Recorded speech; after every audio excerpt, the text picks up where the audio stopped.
Привет, Тони. Hey, how's it going? Итак, вы показали Гэндзи, Кассию и Ханамуру, новую карту с механикой сопровождения груза. Но почему именно Гэндзи? So why Genji? I mean, he's a cyber ninja. Come on, that is absolutely awesome.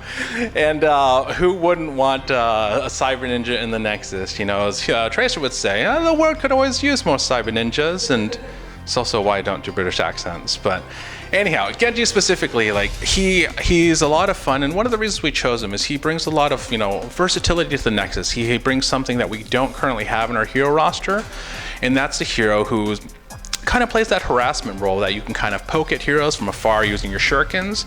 And he also has some really high mobility in order to move around the battlefields for both engaging and disengaging. And so as an example, his trait, which is cyber agility, it allows them to double jump. But obviously, Heroes of the doesn't have kind of the up and down levels that Overwatch does. So instead, what he could do is you could use that cyber agility to jump over terrain and to move through terrain. So that way you can engage, you can ambush heroes. And so fundamentally, we like playing up that ninja fantasy in that aspect. And it's also really cool being a melee hero. He has stuff like his Dragon Blade that he can just, roll through an entire team. А что насчет его способности X-Strike, которой нет в Overwatch? Откуда она взялась? Просто неожиданная идея? Yeah, so funny that you actually bring up X-Strike. That has actually really interesting development story behind it. And so, Dragon Blade was the heroic that lent itself most naturally because if you know Genji from Overwatch, he says something which I can't remember, some fancy something in Japanese, pulls out his blade and starts slashing all over the place. But when we're taking a classic Overwatch hero and we're trying to translate them into Heroes of the Storm, one of the fun creative challenges is, well, how can we make something different? And so since Dragon Blade is so iconic, and realistically this is a true story, when we set out to create a second heroic, our first inclination was like, we can't make something better than that. Dragon Blade is so awesome, you get to kill a ton of people, and he says, really cool things. And so we first set out to say, let's make the biggest, flashiest ability possible. And even if it's not great, at least people are going to notice it and they're going to want to use it.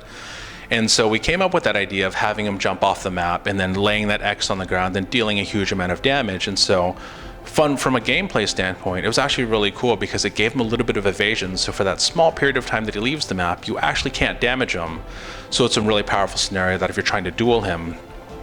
And funny enough, our designers did such a good job with that ability that beyond being flashy, it actually ended up being really fun for gameplay.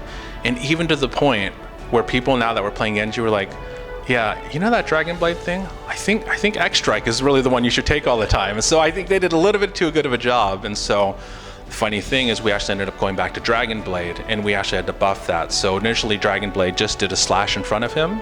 And now if you notice when Genji does his Dragon Blade, he takes a step forward in order to advance him, and that helps him pursue and keep on top of people who are trying to run away from him. А что насчет механики отражения? Если точнее, то работает ли оно против героических способностей? Yeah, so Genji's deflection ability was, once again, it's one of those challenges of taking something that players understand how it works in Overwatch because it's a shooter. People shoot things at you, you could deflect them back at them. But in Heroes of the Storm, since we didn't have that specific mechanic, we actually wanted to take the fundamentals of what deflection was and providing some amount of protection from Genji, give him some survivability based off a short amount of time, and then also reflect damage back on the opponent. So what we did is we actually took that and reinterpreted it so you're not literally taking incoming projectiles at you and then deflecting at the enemy, but more so it gives Genji invulnerability. It's a little over a second, currently it's 1.25 seconds, but during that period of time, much like Medivh, you become fully protected so no damage can be dealt to you, but in turn, any damage that is dealt to you automatically causes Genji to take his kunais and start throwing them at the enemy back in damage. So this is one of those rare instances where you maybe want to stand in the fire. As much as people yell at you, get out of the fire, stop taking damage. But if there's something like a Psy Storm that deals a lot of periodic damage over time, there might be an opportunity where you hop into that, trigger deflect, and then you just end up throwing a bunch of kunais at the enemy. Звучит хорошо. Чтобы закончить с Гэндзи, еще один вопрос. У нас есть и Илидан, и Малфарион в Нексусе. А Гэндзи одинок без своего старшего брата. Может, вы собираетесь добавить и второго из братьев Шимада? Well, I mean, so far we have Genji in the Nexus, and we just brought him. We brought Hanamuра as well. I think Hanzo would be definitely a welcome addition. Obviously, we still don't know yet, but it would be pretty sweet to have the brothers reunited someday. И теперь о карте Ханамура. Что насчет механики бафов, которые выпадают как предметы из лагерей наемников? Можете уточнить насчет их возвращения после смерти? К примеру, у героя были бафы, которые он не использовал. Они из него выпадут после смерти, и кто-нибудь еще сможет взять их?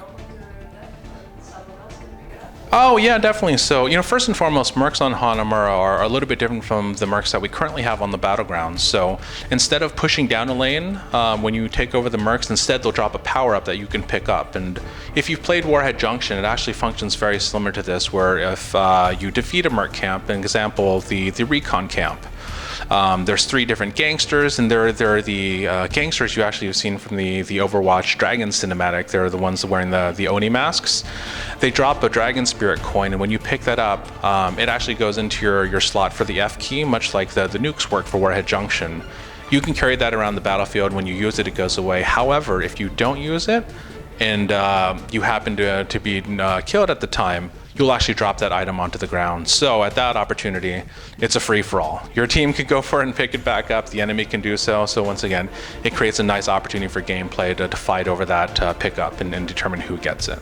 Но он пропадает или остается там, пока кто-нибудь не подберет его? It'll stay on the battlefield until someone picks it up, and then also if you already have a power-up and you go to pick up another one, it'll drop your current one and pick up the second one. Итак, одна из опций лагерей — выпадение турелей. У нас есть турели, значит, у нас будет Торбьорн.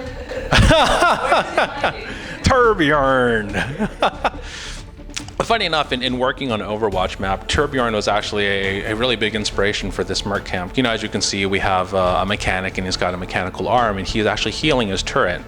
So, I think it'd be a fun idea to have Turbjorn in the Nexus, but for the time being, we have this guy that, when you defeat him, you can pick up his turret and put it on the battleground, and beyond that, it wouldn't be an Overwatch battleground unless you can put it on the payload as well. Ладно, и парочка действительно быстрых вопросов. Sure. Оригинальная Ханамура — карта контроля точек. Как получилось, что захват точек превратился в сопровождение груза?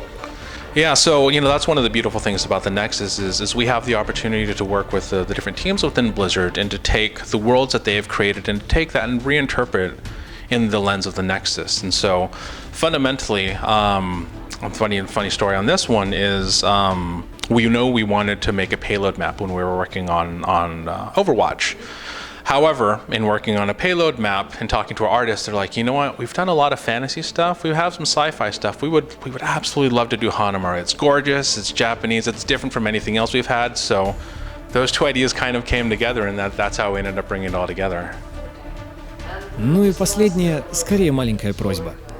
Можете сказать что-то всем своим русским фанатам?